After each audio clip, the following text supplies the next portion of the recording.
Hello বন্ধুরা, আজকে আপনাদের সঙ্গে আছি আমি ডক্টর তুষারকান্তি অগস্তি।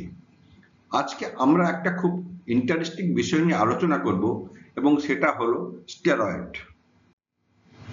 আজকে আমরা আমাদের আলোচনার বিষয় হিসেবে স্টেরয়েডকে বেছে নিয়েছি। তার জন্য তিনটে কারণ আছে এবং এই তিনটে কারণ হলো, এক, এই স্টেরয়েড বা স্টেরয়েড ওষুধগুলো সম্বন্ধে প্রচুর লোকের মনে প্রচুর প্রশ্ন আছে এবং অথবা প্রচুর লোকের মনে এই স্টেরয়েড সম্বন্ধে কোনো স্বচ্ছ ধারণাই নেই এবং অথবা সাধারণ লোকেদের মনে এই স্টেরয়েড সম্বন্ধে যেসব ধারণাগুলো আছে সেই ধারণাগুলো সবই ভুল। আমাদের স্টেরয়েডের উপরই আলোচনাটাকে আমরা কতগুলো ভাগে ভাগ করে নেব। প্রথমে আমি আলোচনা করব এই স্টেরয়েড জিনিসটা কি, অর্থাৎ স্টেরয়েডের কেমিস্ট্রি নিয়ে। তারপরে আমি আলোচনা করব কোন কোন ওষুধগুলো এই স্টেরয়েড গ্রুপের পড়ে, অর্থাৎ কোন কোন ওষুধগুলো স্টেরয়েড ড্রাগস। তারপরে আমি আলোচনা করব এই স্টেরয়েড ড্রাগসগুলো কোথায় কোথায় ব্যবহার করা হয়, অর্থাৎ the uses of steroid drugs. সব শেষে আমি আলোচনা করব এই স্টেরয়েড ড্রাগসগুলোর সাইড এফেক্টস। আমি বলেছি প্রথমেই আমরা আলোচনা করব স্টেরয়েড ড্রাগসগুলোর কেমিস্ট্রি নিয়ে। এইটাই হলো স্টেরয়েড ড্রাগসের একটা অণুর গঠন বা মলিকুলার স্ট্রাকচার। এই স্ট্রাকচারটাকে বলা হয় সাইক্লোপেন্টানো পারহাইড্রোফেনান্থিন স্ট্রাকচার।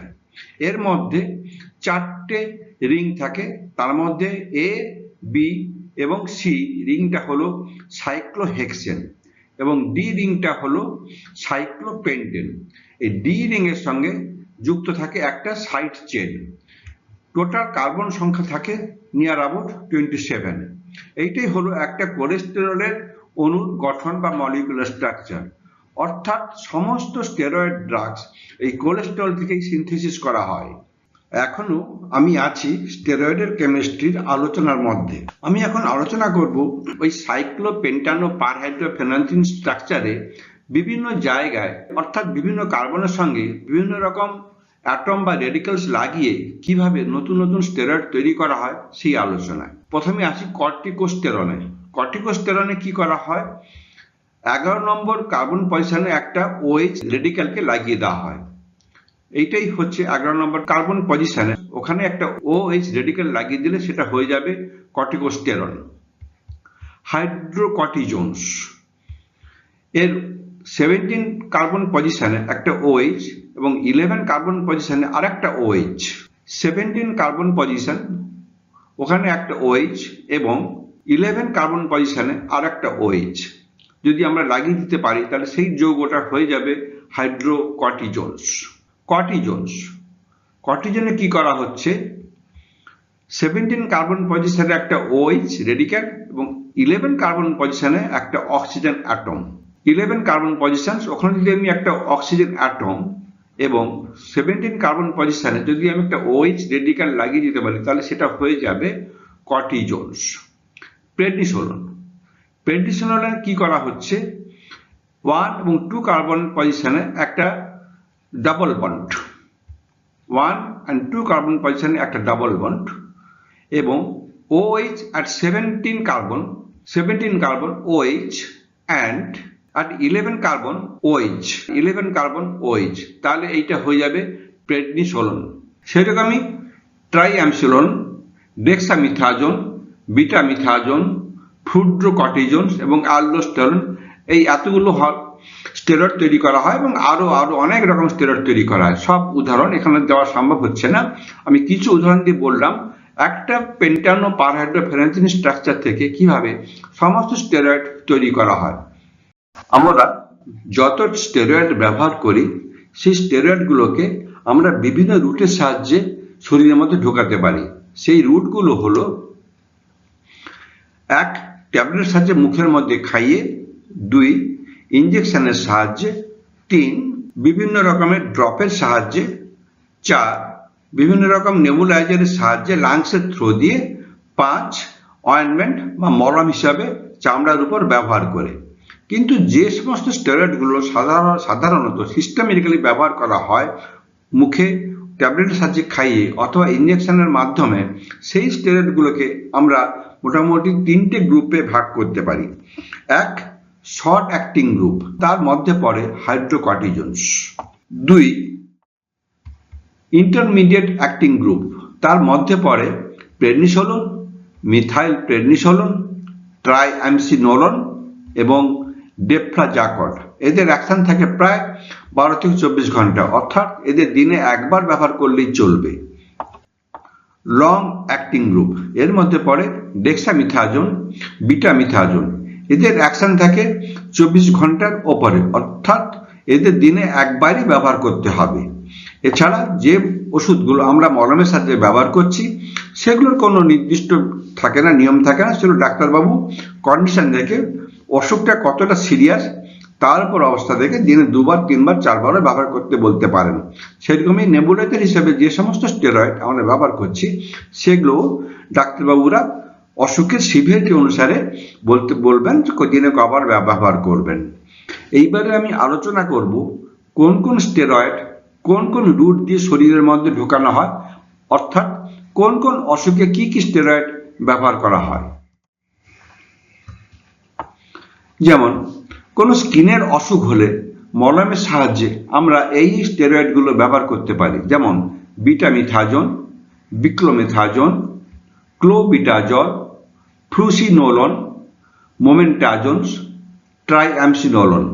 অর্থাৎ প্রেডনিসোলনকে আমি অয়েন্টমেন্ট হিসাবে ব্যবহার করতে পারবো না, প্রেডনিসোলনকে শুধুমাত্র ট্যাবলেট হিসেবে খাওয়ানো যাবে।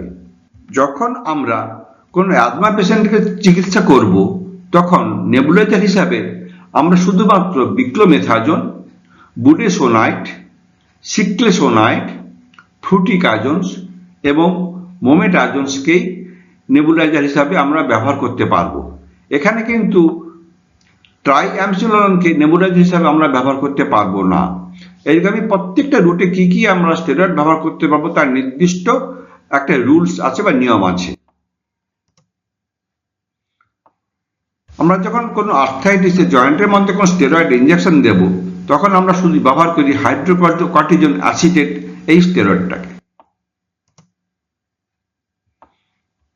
আই ড্রপ হিসাবে ব্যবহার করা হয় প্রেডনিসোলন, ডেক্সামিথাজোন, লোটেপ্রেডনল, ফ্লুরোমেথোলন এবং ডাইফ্লুপ্রেটনেট, এই কতগুলো স্টেরয়েডকে।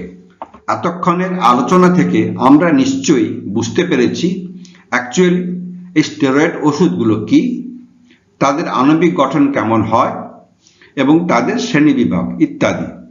এবারে আমরা আমাদের মূল আলোচনায় ঢুকব, অর্থাৎ আমরা এখন আলোচনা করব এই স্টেরয়েড ওষুধগুলোর কাজ কি, অথবা এই স্টেরয়েড ওষুধগুলো কেমন ভাবে কাজ করে, অর্থাৎ the mechanism of actions of the steroid drugs. Second আলোচনাটা হবে কোন কোন অসুখে এই স্টেরয়েড জাতীয় ওষুধগুলো ব্যবহার করা হয়, এবং লাস্টে আমরা আলোচনা করব এই স্টেরয়েড ওষুধগুলোর সাইড এফেক্টস। স্টেরয়েডের উপর এতক্ষণের আলোচনায় আমরা জানলাম স্টেরয়েড ওষুধগুলোর কেমিস্ট্রি, বিভিন্ন রকম স্টেরয়েড ওষুধের নাম এবং বিভিন্ন রকম স্টেরয়েড ওষুধ কিভাবে একটা মলিকুল থেকে সিনথেসিস করা হয় ইত্যাদি এবং ইত্যাদি। এইবারে আমরা কিন্তু এখন স্টেরয়েডের ওষুধের খুব গুরুত্বপূর্ণ আলোচনায় ঢুকব। সেই আলোচনাটা হলো স্টেরয়েড ওষুধের কাজ, অর্থাৎ the mechanism action of steroid. Steroid ওষুধগুলো কিভাবে কাজ করে সেই আলোচনাটা খুব গুরুত্বপূর্ণ একটা আলোচনা। এই স্টেরয়েড ওষুধগুলো কিভাবে কাজ করে সেটা জানার আগে আমাদের একটা জিনিস জানতে হবে, এবং সেটা হলো ইনফ্লামেশনস। এই ইনফ্লামেশনস জিনিসটা কি? এই ইনফ্লামেশন জিনিসটার মানে কথাটার মানে হলো দাউ দাউ করে জ্বলা।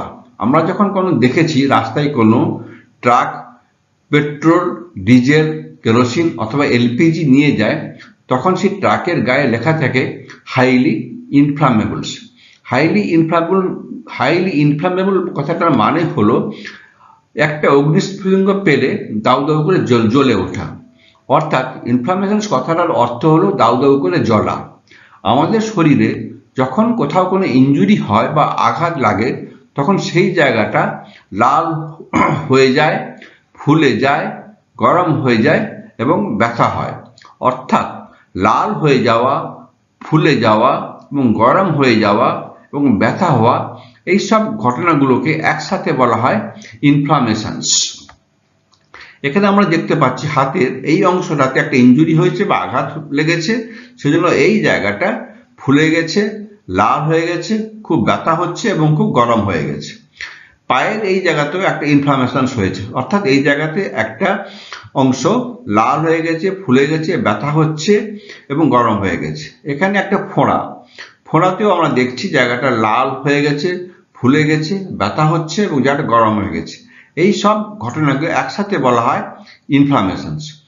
স্টেরয়েড ওষুধের কাজ হলো এই ইনফ্লামেশনসকে বন্ধ করা, অর্থাৎ যে কোনোভাবে এই সমস্ত ঘটনাগুলোকে বন্ধ করে দেওয়া। কিন্তু কেন হলো সেই কারণটাকে কিন্তু স্টেরয়েড ওষুধ বন্ধ করতে পারে না। আগের আলোচনায় আমরা জানলাম ইনফ্লামেশন জিনিসটা কি এবং ইনফ্লামেশনে কি কি ঘটনা ঘটে।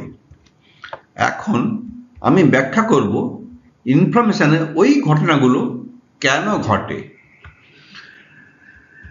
এইটা হচ্ছে একটা রক্তনালীর ভেতরের লেয়ার। আমাদের শরীরের সমস্ত জায়গায় প্রচুর সরু সরু রক্তনালী থাকে, সেইগুলোকে বলা হয় ক্যাপিলারি। এবং প্রত্যেকটা ক্যাপিলারির একদম ভেতর দিকে একটা কোষের একটা স্তর থাকে এবং সেই এই কোষগুলোকে বলা হয় এন্ডোথেলিয়াল কোষ বা এন্ডোথেলিয়াল সেলস।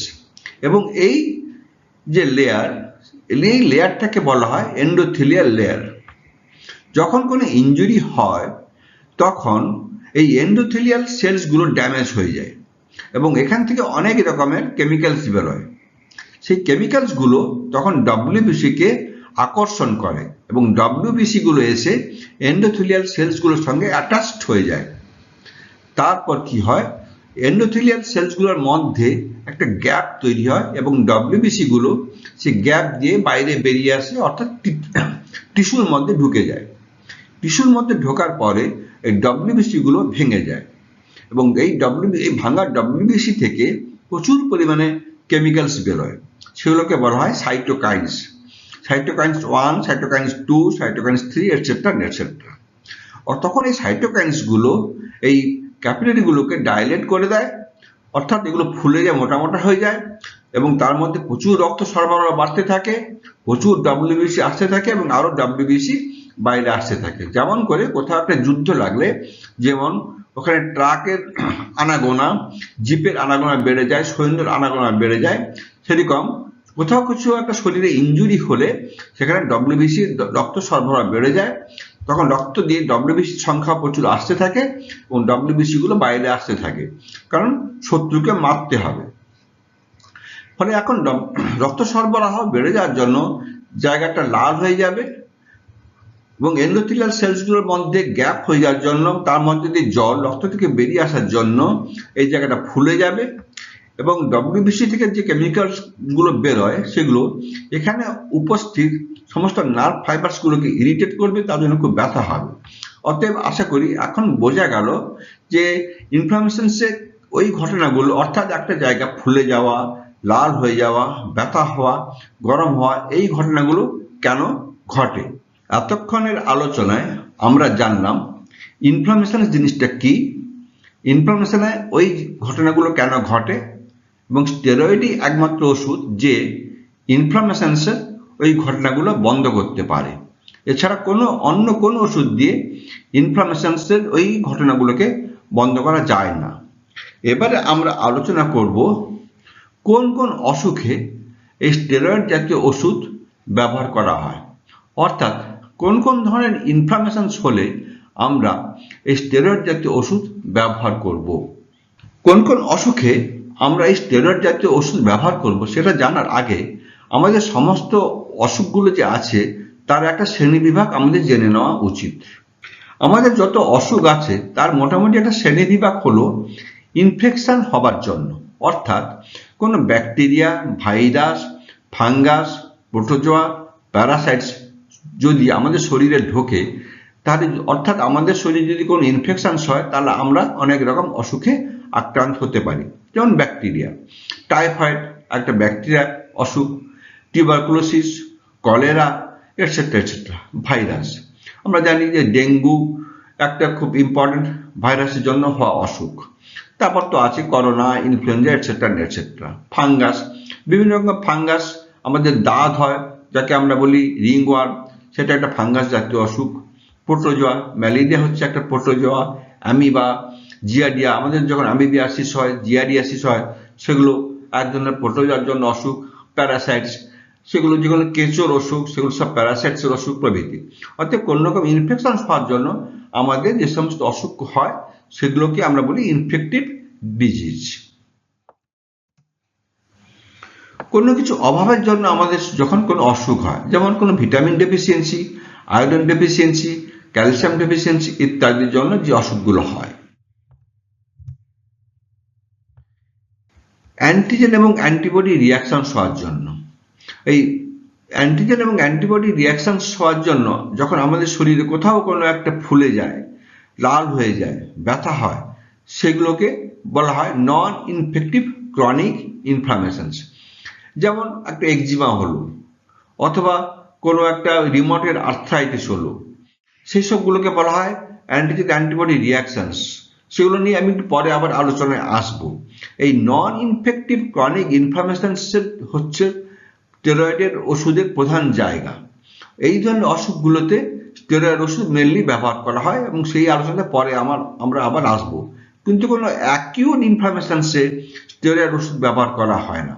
অর্থাৎ কোথাও যদি একটা ফোঁড়া হয় ব্যাকটেরিয়ার জন্য, অথবা ফাঙ্গাসের জন্য যদি কোনো একটা ঘা হয়, অথবা প্রোটোজোয়ার জন্য যদি আমাদের খুব হাই ফিভার হয়, খুব জ্বর হয়, সেখানে কিন্তু আমরা স্টেরয়েড ওষুধটা ব্যবহার করব না, কারণ সেগুলো হচ্ছে খুব অ্যাকিউট ইনফ্লামেশনস। আমরা স্টেরয়েড ওষুধ ব্যবহার করা হয় অনলি ক্রনিক ইনফ্লামেশনস, অনেক দিন ধরে কোনো জায়গা লাল হয়ে আছে, ফুলে আছে, চুল করছে, রস গড়াচ্ছে, সেই সব জায়গায় আমরা স্টেরয়েডই একমাত্র ড্রাগস। নেক্সট, মেটাবলিক অসুখ, যেমন ডায়াবেটিস, হাই কোলেস্টেরল ইত্যাদি। এখানে কিন্তু স্টেরয়েড আমরা ব্যবহার করব না। তাহলে আমরা ইনফেক্টিভ ডিজিজে আমরা কোনো স্টেরয়েড ব্যবহার করব না, কোনো কিছু ডেফিসিয়েন্সির অসুখে আমরা স্টেরয়েড ব্যবহার করব না, কোনো মেটাবলিক অসুখে আমরা স্টেরয়েড ব্যবহার করব না। জেনেটিক ডিজিজ, বিভিন্ন রকম জেনেটিক গন্ডগোলের জন্য যে অসুখগুলো হয়, জেনেটিক, তাকে বলা জেনেটিক ডিজিজ, তার জন্য কিন্তু আমরা স্টেরয়েড ব্যবহার করব না। কার্ডিওভাস্কুলার অর্থাৎ হার্টের অসুখ, সেগুলোতে আমরা স্টেরয়েড ব্যবহার করব না। এছাড়া আরো অন্যান্য অনেক অসুখ আছে, সেই ক্লাসিফিকেশন লম্বা করে আমার কোনো লাভ হবে না, বা খুব আলোচনাটা খুব দীর্ঘ হয়ে যাবে, অতএব সেই আলোচনায় আমি যাচ্ছি না। অতএব স্টেরয়েড ওষুধ আমরা ব্যবহার করব একমাত্র অ্যান্টিজেন এবং অ্যান্টিবডি রিয়াকশন হয়ে, যখন কোনো নন ইনফেক্টিভ, খুব ইম্পর্টেন্ট এই ওয়ার্ডটা, কোনো ইনফেকশন থাকবে না কিন্তু ক্রনিক অনেক দিন ধরে আছে ইনফ্লামেশনস, সেই ক্ষেত্রে আমরা একমাত্র স্টেরয়েড ওষুধটা ব্যবহার করব। স্টেরয়েডের ওপর এই আলোচনাটা যেহেতু অনেক বড়, সেই জন্য স্টেরয়েডের ওপর এই আলোচনাটাকে আমি দুটো পর্বে ভাগ করে নিয়েছি। এই প্রথম পর্বে আমি আলোচনা করলাম স্টেরয়েডের কেমিস্ট্রি, স্টেরয়েড ওষুধগুলোর নাম, স্টেরয়েড ওষুধগুলো কেমন করে কাজ করে, অর্থাৎ mechanism of action of steroid, এবং প্রধানত কোন ধরনের অসুখে এই স্টেরয়েড জাতীয় ওষুধগুলো ব্যবহার করা হয়। স্টেরয়েডের ওপর এই আলোচনার দ্বিতীয় পর্বে আমি আলোচনা করব নির্দিষ্ট কিছু অসুখের নাম যেখানে স্টেরয়েড ড্রাগসগুলো ব্যবহার করা হয়, স্টেরয়েড ওষুধগুলো ব্যবহারের সাইড এফেক্টস, কোন কোন কন্ডিশনে স্টেরয়েড জাতীয় ওষুধ ব্যবহার করা উচিত নয়, অথবা যদি ব্যবহার করতেই হয় তাহলে সাবধানে ব্যবহার করতে হয়, এবং আরও অন্য কিছু ধরনের স্টেরয়েড ড্রাগস ইত্যাদি।